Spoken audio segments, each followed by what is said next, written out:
materi selanjutnya yaitu aplikasi hukum Gauss. Yang dimaksud aplikasi di sini adalah penggunaan hukum Gauss untuk berbagai pembuktian persamaan-persamaan yang sebelumnya sudah kita turunkan. Nah, di sini ada berbagai case nanti ya, ada tentang distribusi muatan simetris, lalu ada juga yang muatan volume. Nanti kita buktikan apakah persamaan yang sebelumnya itu benar. Oke, untuk distribusi muatan simetris, penggunaan hukum Gauss-nya adalah seperti itu ya, itu adalah rumus yang sudah kita bahas tadi. Lalu untuk menentukan proses penentuan ds dibanding hukum Coulomb, syaratnya yang pertama adalah di setiap titik pada permukaan tertutup, arah ds adalah normal atau tangensial. Sehingga ds delta s nilainya ds atau 0. Kemudian untuk ds delta s yang tidak 0, nilai ds adalah konstan. Karena nilainya adalah ini ya, dia merupakan skalar, maka ds itu bisa dikeluarkan dari tanda integral, sehingga integrasi hanya untuk menghitung luas permukaan tertutup yang ditembus ds arah normal. Jadi kalau ds-nya arah tangensial kan berarti berhimpit dengan permukaan, dia otomatis 0 nilainya. Kemudian contoh ideal di mana dua syarat di atas dipenuhi adalah sebuah muatan titik Q yang diletakkan di pusat sistem koordinat bola. Jadi misal di sini ada titik Q, lalu permukaannya berupa permukaan bola, maka dua kondisi ini semuanya terpenuhi. Permukaan tertutup yang ditinjau tentunya berupa sebuah permukaan bola yang sepusat dengan Q dengan radius sembarang R.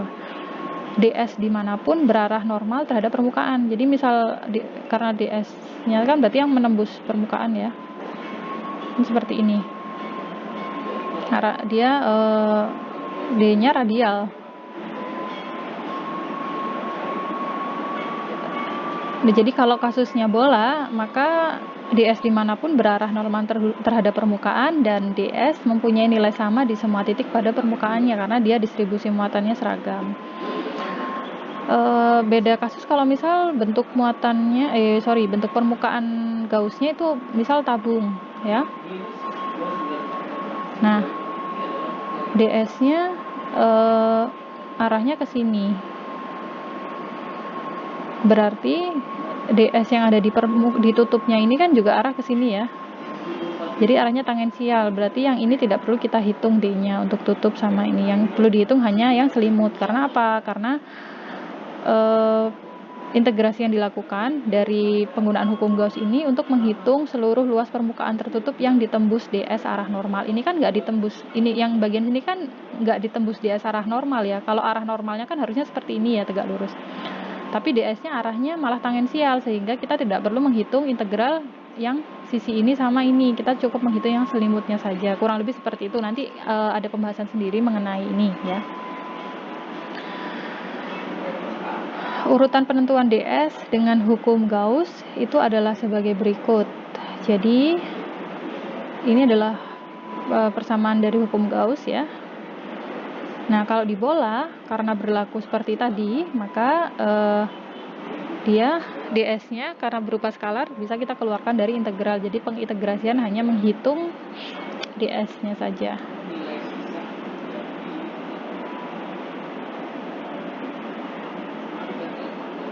Nah, sehingga diperoleh hasilnya adalah Q sama dengan 4pi R kuadrat ds. Sehingga kita dapat mencari ds, yaitu sama dengan Q per 4pi R kuadrat. Nah, kalau diperhatikan, ini adalah rumus kerapatan flux listrik yang sudah kita pelajari sebelumnya, ya kan? Nah, berarti pembuktiannya terbukti ya. Oleh karena itu, R berlaku untuk sembarang nilai positif dan ds mengarah radial keluar. Maka diperoleh D dan E seperti hasil penggunaan hukum Coulomb, yaitu D sama dengan itu dan E sama dengan sekian. Ya, jadi ds yang ini tadi kan diperolehnya dari mana? Ya dari persamaan dari hukum Gauss tadi. Ternyata hasilnya sama kan? Seperti itu. Untuk contoh kasus ini kalau kasusnya adalah muatan titik ya. aplikasi hukum Gauss-nya jadi seperti ini, dan ternyata terbukti. Jadi ya ujung-ujungnya rumusnya benar dan memang sama. Lalu kalau misal untuk muatan garis, maka permukaan Gauss yang dipilih itu adalah berupa sebuah silinder tertutup berjari-jari rho dan dengan tinggi L. Ya, ini gimana kalau muatannya adalah muatan garis.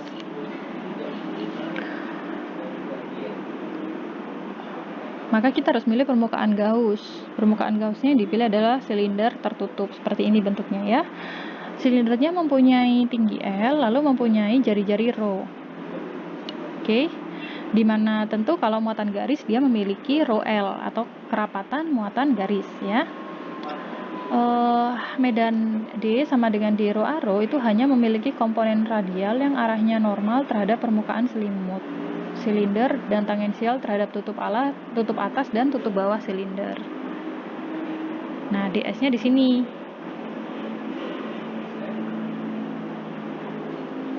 Sehingga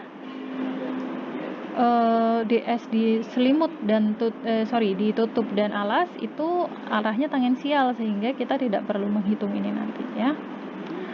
Lalu jangan lupa kita juga perlu mencari diferensial permukaan dari ini ya, yaitu rho dv dz. Nah, kemudian langkah selanjutnya sesuai dengan hukum Gauss, yaitu Q sama dengan integral permukaan tertutup bentuknya silinder ds dot ds. Nah, karena di sini ada 3 permukaan, ya masing-masing permukaan harus kita analisis tuh. Yang ada selimut, ada tutup atas sama tutup bawah ya. Masing-masing kita kenai hukum Gauss. Lalu karena tutup dan alasnya itu arah ds-nya tangensial, sehingga dia otomatis udah 0 di sini ya. Tidak perlu kita hitung, kita hanya menghitung selimutnya saja karena di selimut arah ds-nya itu normal atau tegak lurus.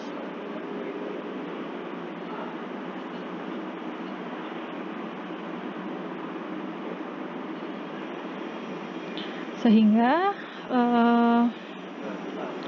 tentunya ini dengan analisis dengan penurunan rumus ya, diperoleh Q itu sama dengan ds 2 pi rho kali L. Dan diperoleh dari sini, dari persamaan ini kita bisa memperoleh ds-nya adalah ds itu sama dengan d rho, karena memang ke sini itu adalah rho ya, arah rho.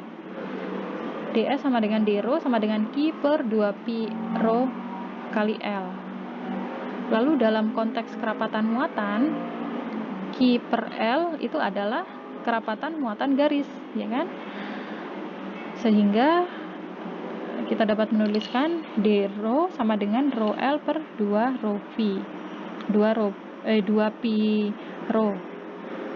Ini itu adalah skalar ya. Nah, kalau kita mau menuliskannya dalam bentuk vektor, berarti D sama dengan rho L per 2 pi rho A rho, karena memang arahnya dia ke arah rho kalau di sistem koordinat silindris ya. Kenapa kok sistem koordinat silindris ya? Karena permukaan Gauss-nya ini bentuknya silindris. Atau E-nya adalah tinggal ini aja kita kasih dengan epsilon 0 di bagian penyebutnya. Oke. Nah, kalau diperhatikan dari awal yang kita lakukan itu adalah dengan menggunakan persamaan matematis hukum Gauss tadi kan, kita turunkan sedemikian rupa sehingga diperolehlah persamaan untuk D. Nah, persamaannya kan sama ya seperti yang sudah kita pelajari sebelumnya dengan hukum Coulomb.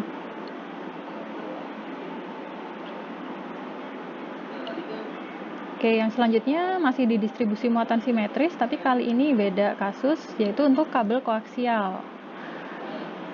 Kabel koaksial ini dapat sedikit mirip ya dengan kasus muatan garis. Nah, yang disebut kabel koaksial itu seperti apa sih? Nah, ini salah satu case yang sering banyak keluar kalau misal di medan elektromagnetik. Ini adalah bentuk dari case untuk kabel koaksial, di mana kabel koaksial itu memiliki inti berupa konduktor, lalu ada ada jarak ya, jadi entah itu berisi bahan isolator atau hanya udara saja. Kemudian yang luar itu ada silinder luar yang merupakan konduktor juga. Jadi kalau dilihat sebenarnya dia mirip dengan bola Faraday, hanya dia bentuknya silindris gitu ya, bukan bola. Jadi di tengah ada konduktor, di luar juga ada konduktor. Nah, untuk kasus seperti ini bagaimana? Untuk kasus seperti ini, di mana dua buah konduktornya itu adalah silinder koaksial yang seporos dengan panjang keduanya tak berhingga dan memiliki kerapatan permukaan ρS. Lalu dia memiliki jarak jari-jari silinder dalamnya itu adalah A, silinder luarnya adalah jari-jarinya B, sehingga permukaan Gauss yang dipilih untuk silinder dengan panjang L dan jari-jari ρ, di mana ρ itu terletak di antara A dan B, itu kalau digambarkan seperti ini. Jadi ini adalah permukaan Gauss-nya. Ibaratnya ada silinder lagi nih di tengah-tengah dari kedua konduktor tersebut, karena permukaan Gauss-nya itu sebuah silinder dengan jari-jari ρ yang panjangnya L dan terletak di antara A sampai B. Nah, sesuai dengan hukum Gauss bahwa muatan terkurung itu sama dengan total flux listrik yang menembus permukaan Gauss. Seperti itu kan? Maka muatan silinder dalam sepanjang L itu tadi itu sama dengan total flux listrik yang menembus permukaan Gauss, yang mana permukaan Gauss-nya itu rumusnya adalah 2V ρ kali L. Ini adalah permukaan Gauss-nya, ya. Nah, ini sebenarnya adalah rumus dari selimut dari silinder, ya kan? Kenapa hanya selimut saja? Ya karena yang tutup dan itunya tadi tangensial ya arah fluxnya, sehingga hasilnya D-nya sama dengan 0, yang dianalisis hanya selimutnya. Jadi kalau dituliskan ke persamaan seperti ini, kemudian dari masing-masing ruas kanan dan ruas kiri itu bisa kita hitung, sehingga diperoleh ds ya untuk kabel koaksial itu adalah A ρS per ρ, atau dalam vektor kerapatan fluxnya adalah A ρS per ρ A ρ. A di sini adalah ini ya, apa ini namanya, jari-jari dari silinder dalam. Artinya apa? Semakin besar silinder dalam, semakin besar jari-jari silinder dalam, maka akan semakin besar juga kerapatan flux listriknya. Logis ya, karena flux sendiri kan muatan yang terkurung. Jadi kalau di dalam konduktornya semakin besar, otomatis akan semakin besar pula muatan terkurungnya. Ini persamaan ini itu khusus untuk ρ yang terletak di antara A sampai B, jadi terletak di sini nih. Nah, kalau D yang di sini bagaimana? Misal kita ditanya D yang di sini atau D di luar sini, itu berapa?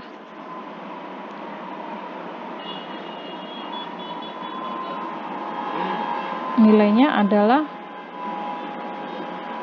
0 ya. Nih, penjelasannya di sini.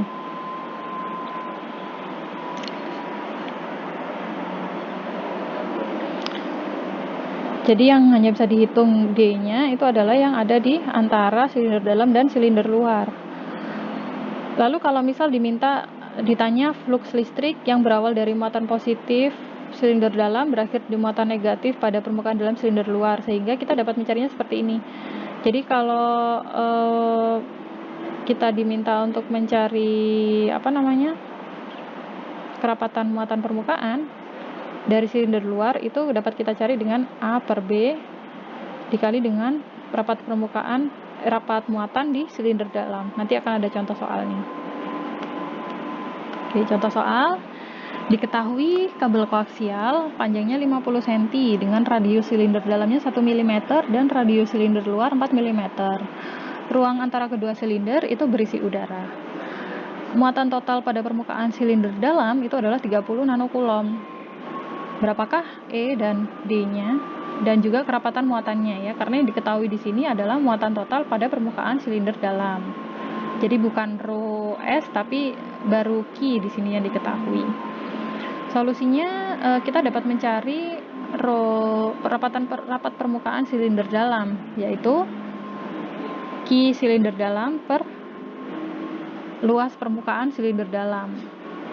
Luas selimut tabung itu kan 2pi A kalikan L ya.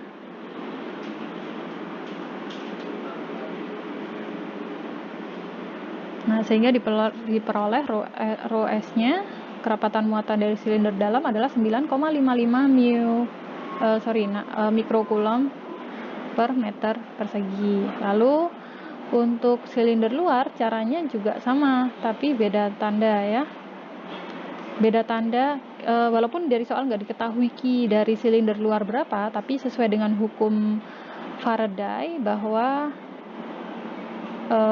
ada perpindahan muatan ya, ada pergerakan. Jadi Q silinder luar itu adalah nilainya sama, yaitu 30 nanokulom, tetapi dia berbeda tanda, sehingga negatif 30 nanokulom dibagi dengan 2pi B kali L. Nah, sehingga kerapatannya adalah untuk silinder luar minus 2,39 mikrokulom per meter persegi. Atau pakai rumus yang tadi juga bisa ya, yang A per B tadi, min A per B rho S silinder dalam.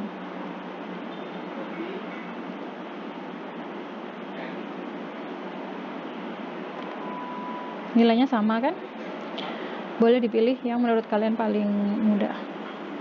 Lalu setelah diperoleh kerapatan muatan, maka kita dapat menghitung medan-medan internal di dalam kabel untuk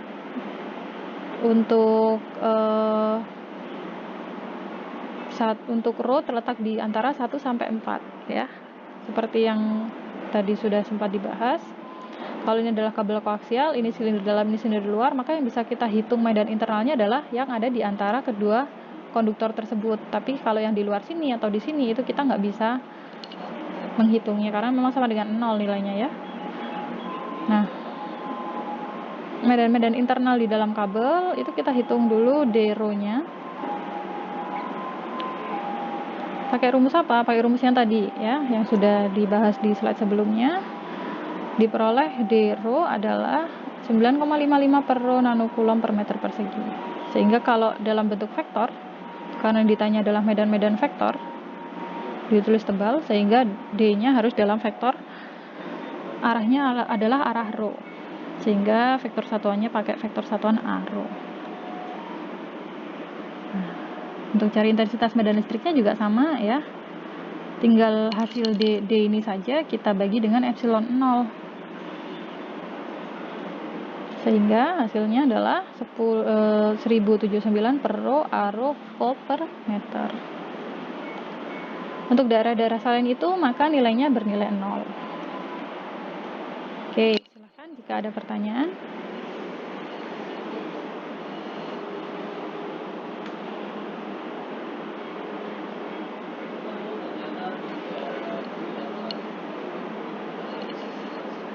Jika tidak ada, selanjutnya adalah aplikasi hukum Gauss untuk elemen volume diferensial.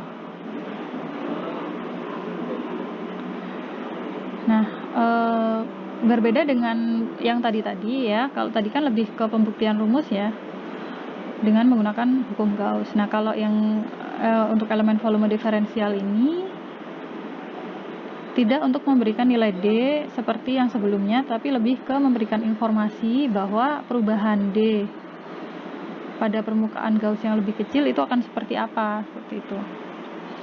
Jadi diibaratkan di sini ada suatu volume yang memiliki panjang, lebar, tinggi adalah delta X, delta Y, delta Z.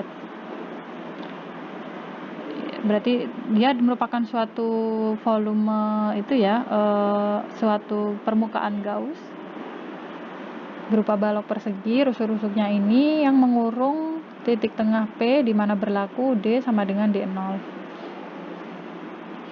Integrasi permukaan tertutup pada balok persegi kecil dilakukan dengan memecahnya menjadi 6 integral, satu untuk setiap sisi balok. Perlu diingat bahwa kita harus mempertimbangkan setiap sisi permukaan di sini, karena kalau balok itu ada 6 sisi, 6 permukaan, maka ya kita integralkan tuh masing-masing. Jadi integral dari persamaan matematis hukum Gauss-nya tadi, ini kan berarti Q ya, Itu kita integralkan yang sisi depan, sisi belakang, kiri, kanan, atas, bawah.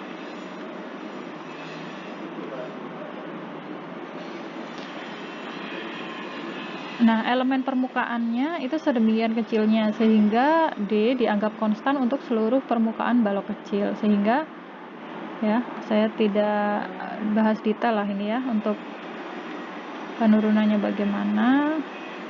Tapi pada akhirnya akan diperoleh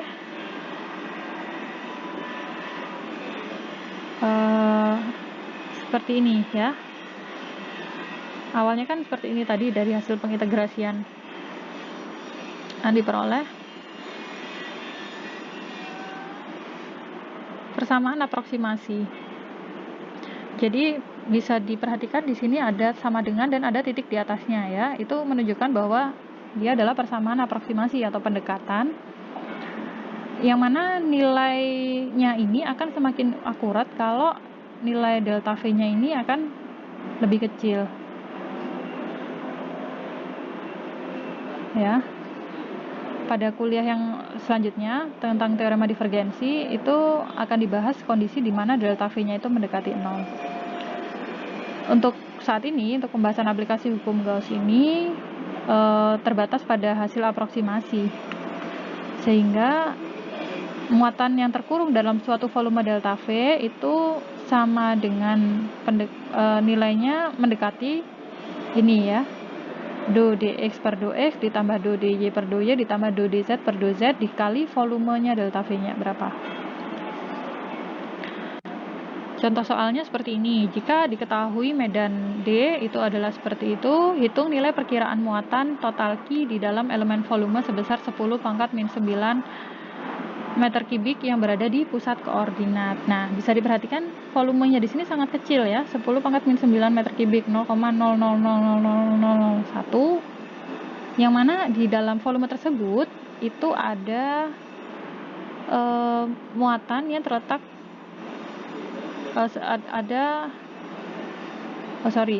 elemen volumenya itu berada di pusat koordinat. Nah, kita diminta untuk menghitung Q-nya. Dengan persamaan aproksimasi Gauss, maka diperoleh Q mendekati itu ya, rumus yang tadi. Nah, dari rumus itu kan di sini ada turunan parsial ya, dari dx, dy, dz. Kita harus tahu dulu dx, dy, dz-nya itu yang mana. Nah, ini adalah dx. Ini adalah dy.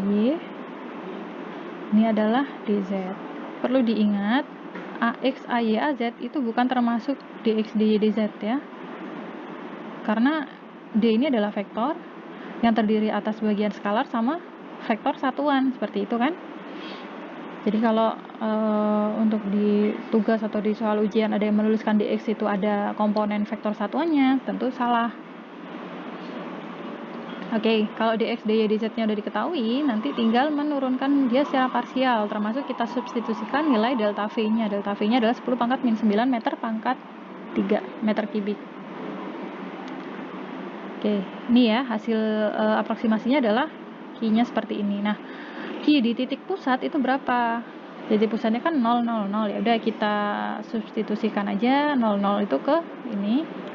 Sehingga diperoleh hasilnya adalah Q adalah 2 nanocoulomb. Seperti itu ya.